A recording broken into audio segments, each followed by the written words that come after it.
The man's What's coffin up, does have a guys? plate, but while some We're details gonna are clear, play Cuphead sadly his and name it's is part no 4 longer or 3. distinguishable. And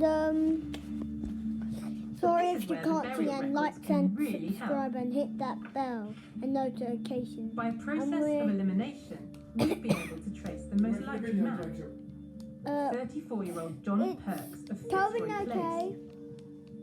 John died prematurely in 1799 of decline. It's hard to find out more about the lives of poor Londoners I'm sorry like John about Perks that from noise. their bones. But there is one way to add precious details. Some who struggled to get by were forced to turn for support to St James's Church. Oh, the girl. Until 1834, each parish was responsible for the care of its poor. And like many London parishes, St James's had its own workhouse, located to the northeast of the church. It was one of 80 in the city at the time. Men, women and children were given work in exchange for basic meals and a roof over their heads. Fortunately, an amazing archive of this institution survives. And to look through it, I'm meeting historian Jodie Matthews. This is the register of inmates for the St James Workhouse, and this is for January 1839. And I thought we could explore the story of one particular family. And we start here. Diana Winter, age 54. Which stuff was happening in the game at Cuphead in last Linen video. brought in. One Stuff was shift, going so she just fast. literally comes in. But that with was clothes on her when back. off camera. And this is where people go when they hit rock bottom and there's no And other help. if you for them. want to This see is what the last actually resort, he it's the says workhouse. next, Yes. But she isn't the only Winter on this page. It's down here. Eliza Winter, 5 years old. So she must be the daughter of Diana Winter. She is, yeah. Reason of admission from police. Yes. The police have brought her in, and actually we get the full story in this newspaper article from the Morning Post on 15th of January 1839. Actually, we're introduced to another member of the family, so John. that one's weak. On Gives that extra same help. John Winter. This one A just boy goes a apparently couple about 10 years of age, so that's the big brother, centimeters.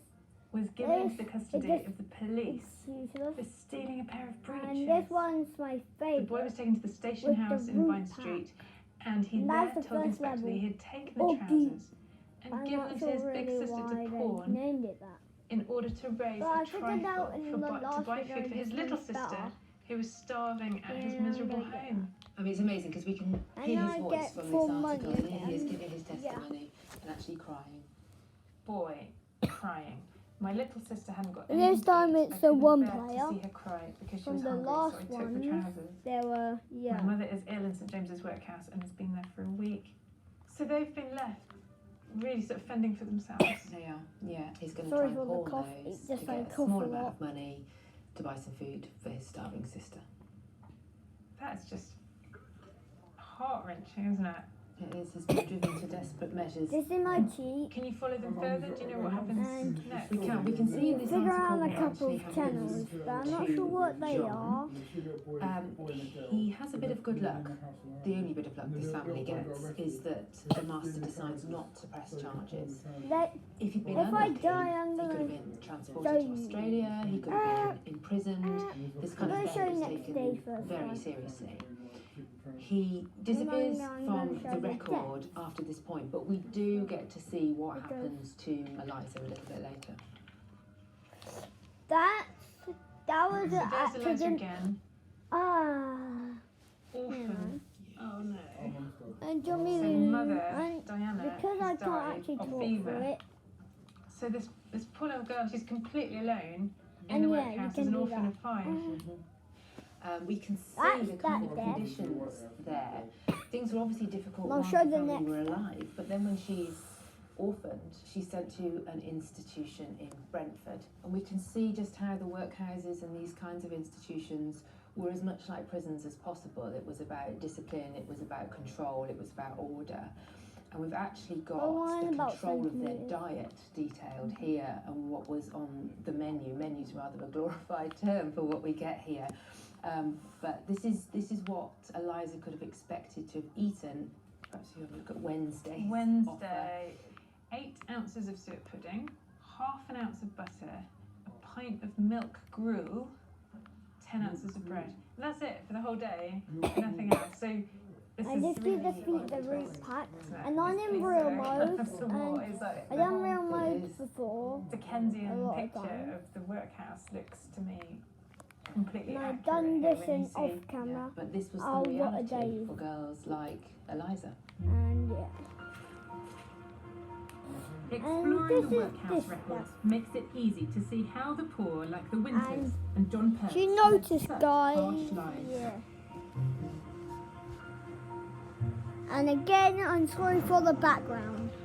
Until 1854, the burial ground continued to I'm receive showing you the visitors, other one. rich and poor. But- But by then, it was full. New, larger cemeteries were needed. So a train line for transportation of the dead was opened from Waterloo to a cemetery in Surrey. By August 2019, the dig is complete, and fittingly, the 50,000 excavated from our burial ground are being prepared to join their fellow parishioners.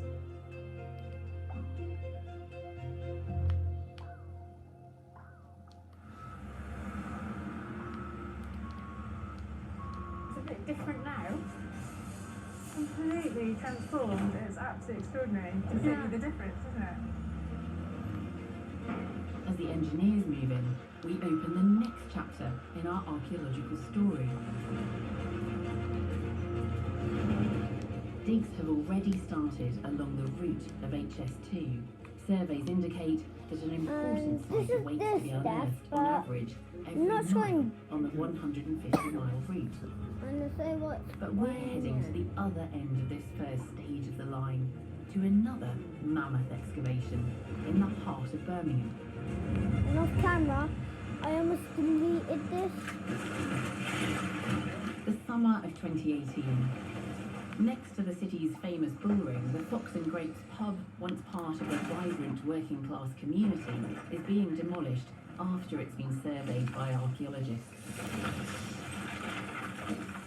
Across the road lies the giant Park Street burial ground,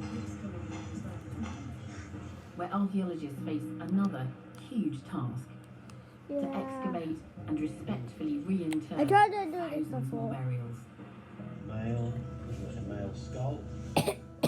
Excavations will range So, over 5 I hectares, might just with industrial archaeology in the east and the burial ground in the west, I done stuff making on way for the camera, new but 7-platform I'm terminus gonna hide of it. HS2. but I'm gonna show you. But yeah. Nearby, the archaeologists is are hoping to find Cuphead. evidence of some of Britain's That's first railways, but here on this site, careful excavation tells in the analysis story. of thousands of individuals But who were in this cemetery This should give us is some astonishing yeah. insights into the Industrial Revolution. Yeah, like Knockman as well. This is what I done off camera. Birmingham's history is so different from London's. A lot of The stuff off dig will give us a camera. rare glimpse into Victorian working class life. There's a really unique opportunity here to bring together the skeletons and what they show us with the papers, the documents and the archives Yeah, to this really is build actually a how I three-dimensional actually done picture of really. Victorian Birmingham. The excavation began with test pits to establish the Test depth and density of the cemetery. Don, can you come and have a look at this one, please? It's really interesting. One skeleton is so intriguing that the archaeologist digging it needs bone expert Don Walker to take a closer look. Ah, this is interesting. What's happened to the foot? You've only got one foot. Look at this. You've got the same here. Looks like it's been cut there as well. It's almost as though they've had their foot and both hands amputated. Guys, this one's done simple because I hate this Should we level. lift it and take another look at it? The Sorry, cuts are guys. very strange. I've This done skeleton it. will certainly warrant further examination I'm not sure when it's why, but- exhumed and cleaned. Once the test excavations are complete, the team can move on to the main phase of Birmingham's biggest ever dig.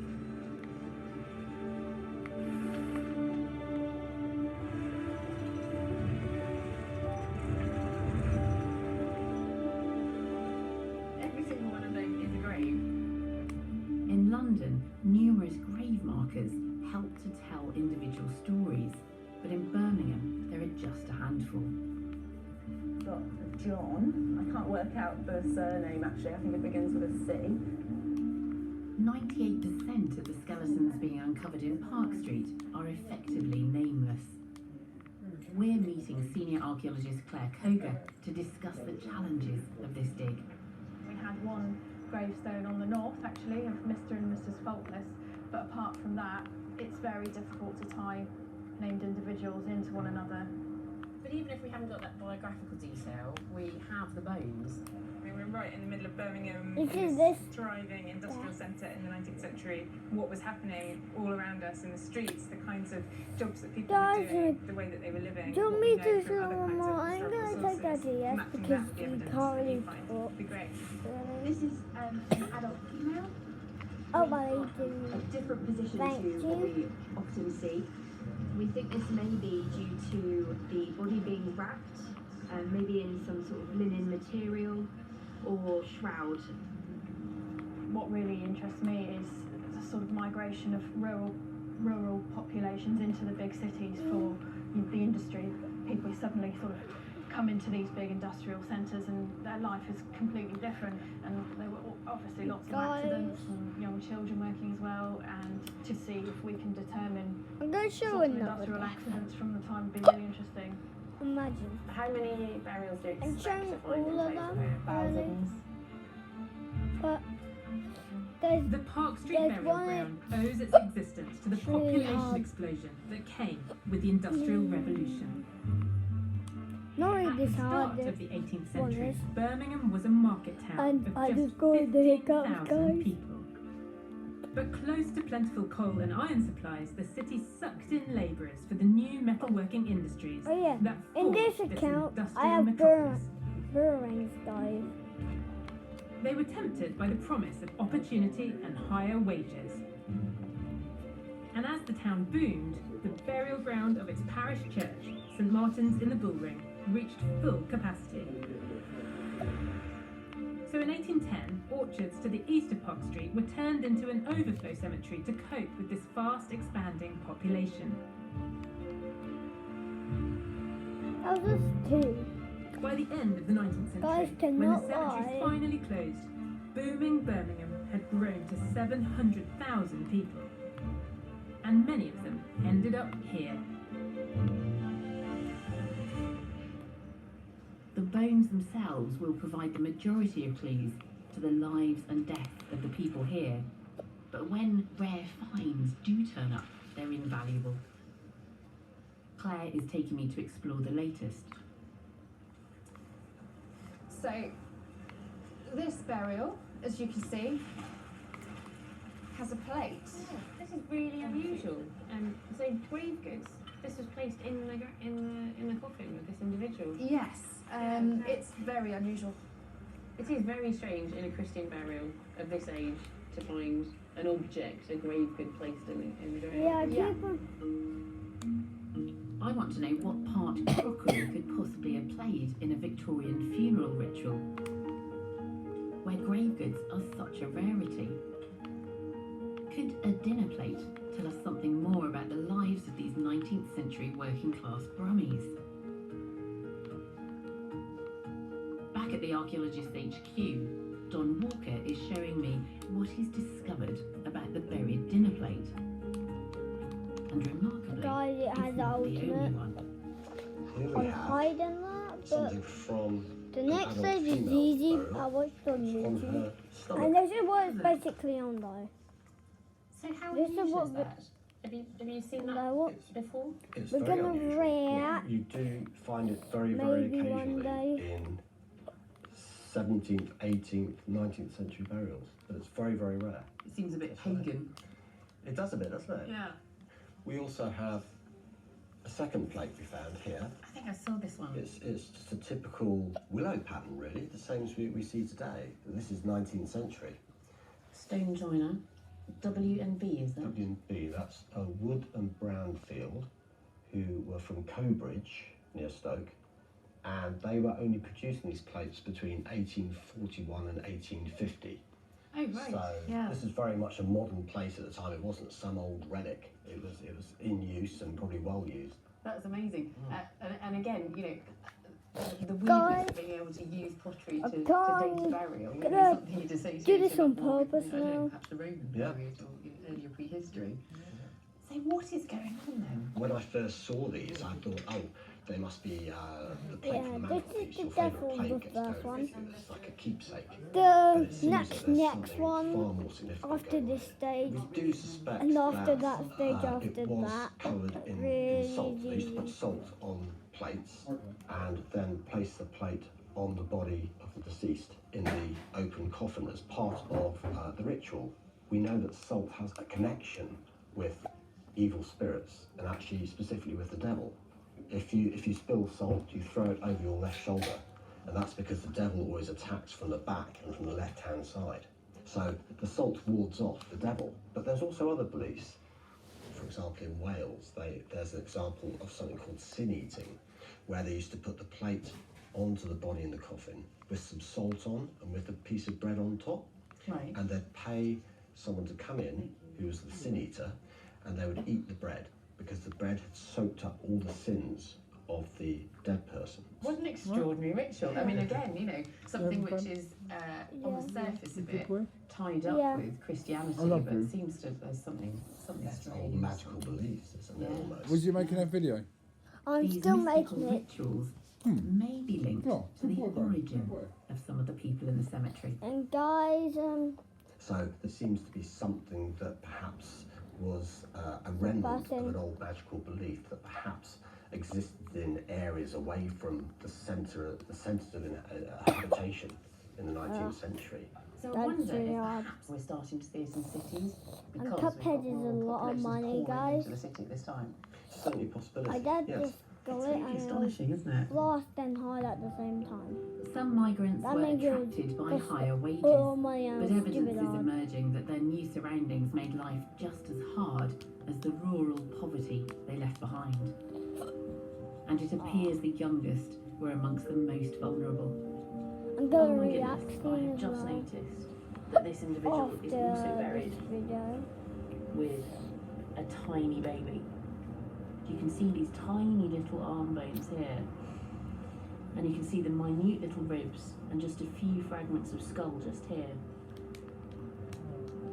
In this northern part of the excavation, where the poorest are buried, nearly half of the burials are children.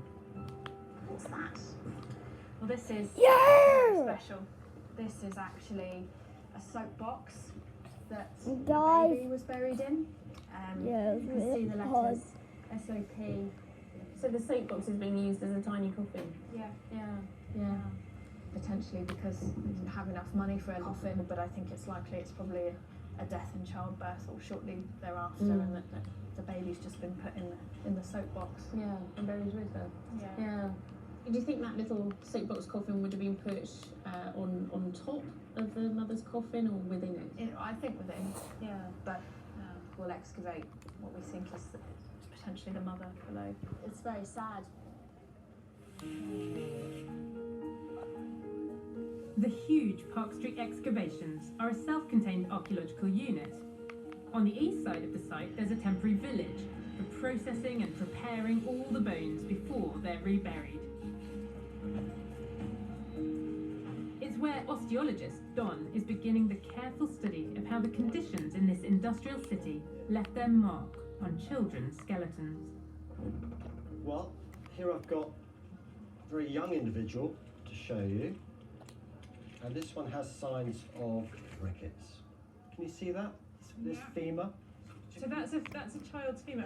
That's the femur, the thigh bone, the right thigh bone of a child. You see how porous that is? Yeah, it looks like sponge or coral, doesn't it? It does. And that's because the bone hasn't mineralised properly. Rickets is a bone softening due to vitamin D deficiency, often caused by a lack of sunlight. In later life, it leads to deformity, but in poor children, it was notorious for fatally weakening their defences against illness. This condition would have affected their immune response to any disease. Oh, this is But the of stage course, I one of want the to show big you. killers in the 19th century was infectious disease. How old was this child? This child was only That's sort of the an death infant, of about this 1 year one. of age, so still very, very young. And this one, when I'm it struggling to get my head on this because when I to just see it, that it cracks actually in the it bones in of some half, child, really. it's And horrendous. guys, Shocking. I need to end the video, and Childhood diseases it's like been this a were really